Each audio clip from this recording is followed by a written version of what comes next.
Hey guys, I'm the Whiskey Nerd. And this video is going to be completely unedited because I have a brand new bottle, not opened. So you're going to have to, if you watch all the way through, you're going to have to bear with me through all my stutters, and pauses. So just bear with me, please. What am I going to be reviewing today? The Sagamore Distillery Cask Strength Rye Whiskey. It's from Maryland. It's from Baltimore, Maryland, currently where I am. Maryland is the birthplace of rye whiskey, or the true American whiskey. So what they do here is they have two recipes. One has, I think, like 5% rye, and then a lot of other stuff. It's made with rye, corn, and barley. And the second recipe is made with just corn and barley. So they make those two, blend them together, and then you get this. After aged in a barrel for, I think, like 4 years. They have their signature 83 proof, the cask strength. They have one that was aged in a cognac barrel, and then they have a white whiskey that's not technically whiskey. But I went on a tour there, and currently a lot of their product is MGP whiskey, but they told us that within the next few years, they want to have 100% of their product produced from the distillery in Baltimore, Maryland.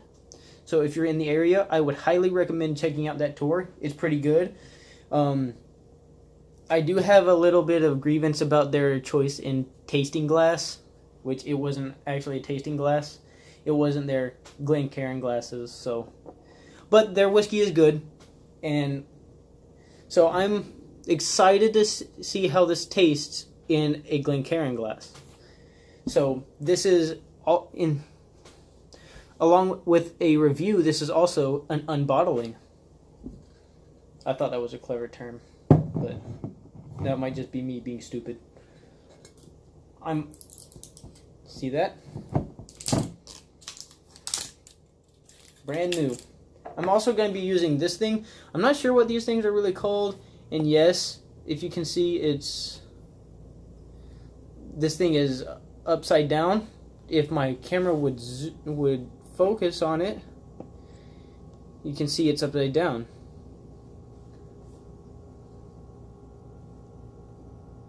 Come on. There we go. Oh, well, I had it just a second ago. Come on. There we go.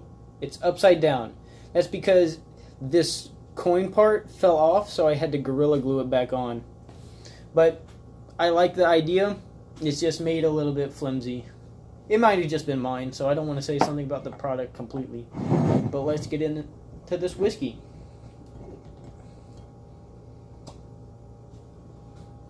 Oh, it smells really good.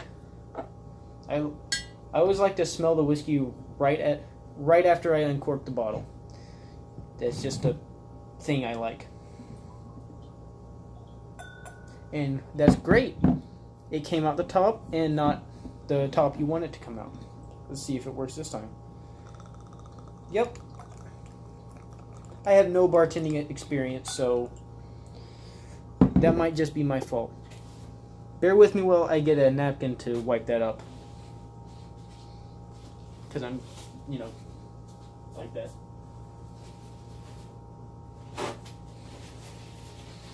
So I will, from here on out, I will never be a bartender, apparently. Put that there for now. Alright.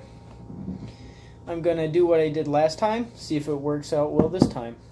Just put it here, maybe a little closer, and just maybe angle it this way so I have a little more room in the camera. There we go. Alright. Oh, one more thing. Gonna clear my palate.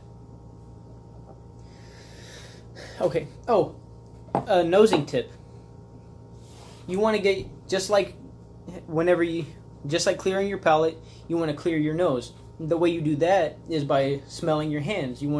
Since your own scent is neutral to you, you want to get used to that scent again. So this is what I like to do. My hand has a little bit of whiskey on it, so I'm gonna just.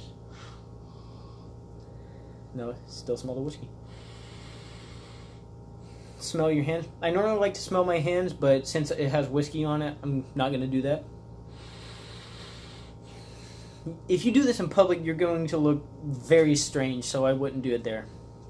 If you can smell your hands, do that. You look a little bit less weird doing that, and then sniff quietly. Don't do this in public. That's weird. And remember, nose with your mouth open, not with your mouth closed, so you can really evaluate the aromas. You're not evaluating your hand though. All right, I'm gonna nose the whiskey. As you can see, this is darker than the Scotches because it's an American whiskey. And bourbons, rye whiskeys, American whiskeys are most of the time, if not always, darker than Scotch whiskeys. Immediately, it's a completely different experience than Scotches.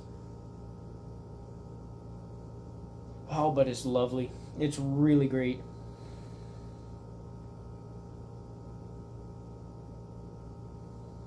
You get a more alcohol singe to it because this is a 112 proof. If you can't read it here, this is cask strength, and their casks normally range from 112 to 114 proof. So it's what is that, 56.3% alcohol, where the Scotches that I've been evaluating are 40 to 43%. So quite a bit more alcohol. It's a lot stronger, so you have to be ready for that alcohol singe to your nose.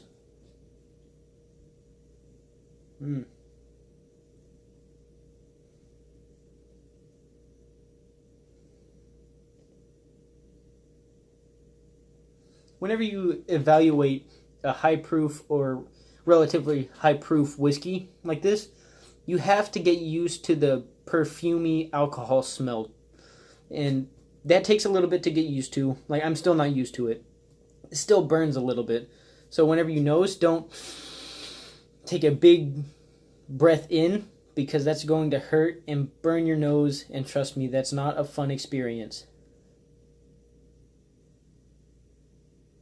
I'm getting some maple syrup, some brown sugar, a little bit of spice. I can't put my finger on what that is. Maybe cinnamon. You can definitely tell it's a rye though. Rye, as a grain, doesn't have a really strong scent. That may just be the batch that I smelled, but it doesn't have a really strong scent. But whenever it's in a whiskey, you can almost immediately distinguish it between a non-rye whiskey.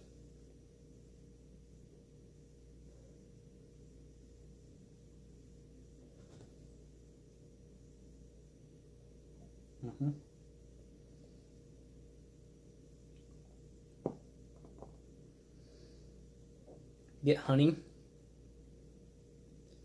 Ooh, on the back end, you get a little bit of, is that licorice?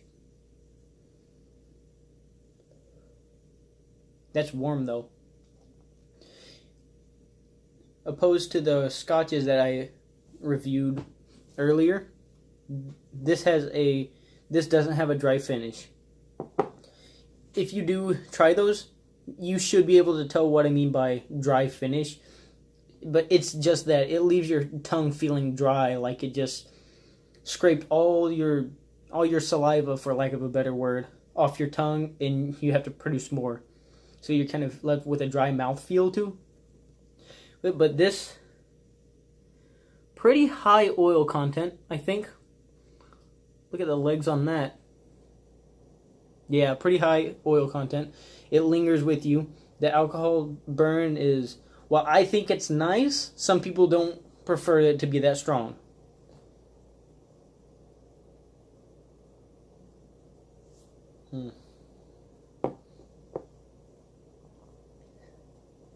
Definitely maple syrup and honey. The corn gives it that sweetness.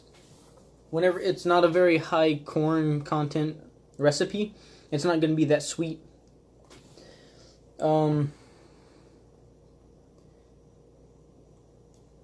It's a very good whiskey. I would definitely definitely recommend this to almost anybody. If you like harsh whiskeys, this while it's a little bit sweet, the alcohol kind of makes up for the bite that you normally get from a really strong flavored whiskey. Bourbons do tend to be higher proof, I've noticed, than scotches or, non-American whiskeys. I've never tried Japanese whiskeys, but I really want to. I've heard they're very nice. Not strong like Scottish whiskeys, but I've heard they're very floral or fruity. I've heard they're very nice. But this is a very nice whiskey. I noticed in my other videos, I repeat myself a lot. Like, with the Craigellachie, I said butter and popcorn butter a lot. So I'm going to try not to do that this time. What I'm doing now is, might be a little too much water. Just adding a little bit of water to my whiskey. That might be too much. And you want to, if you add water to your whiskey, you want to let it rest just a few seconds or so. What this does is it causes a chemical reaction in your whiskey. No, I don't know exactly what it does. I just know general terms. It releases some of the oils and water-soluble things that are caught up in the flavors of the whiskeys. So it essentially just causes a chemical reaction to release some more flavors and some more aromas, and causes all the non-soluble particles to rise to the top. So you actually normally get a stronger flavor, and that's kind of counterintuitive. You would think diluting it you get a weaker flavor, but you actually get a stronger flavor. I talk a lot. Ooh, immediately the alcohol burn is taken down. You get a lot more licorice. Is that dark fruit notes that I'm getting?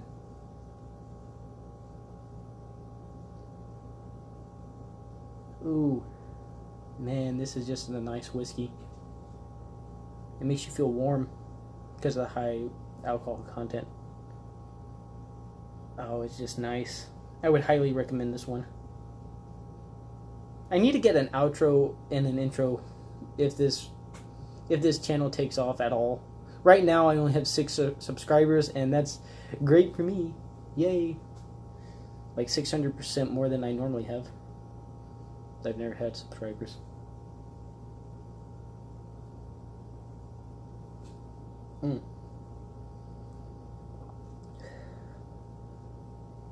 Ooh, there's some salty notes there that you get on the tip of your tongue. Maybe some vanilla and some caramel? But salty notes, that's good.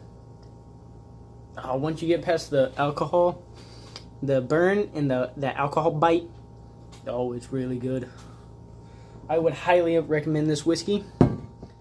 It's a straight rye whiskey. It's, oh man. And what they said is because of the shape of their bottle, and they use a natural cork, sometimes there will be bits of cork that fall into the whiskey. So they have bottle inspectors that actually take the bottle, flip it upside down, and inspect the bottle to make sure that no bits fall in there, because nobody wants to drink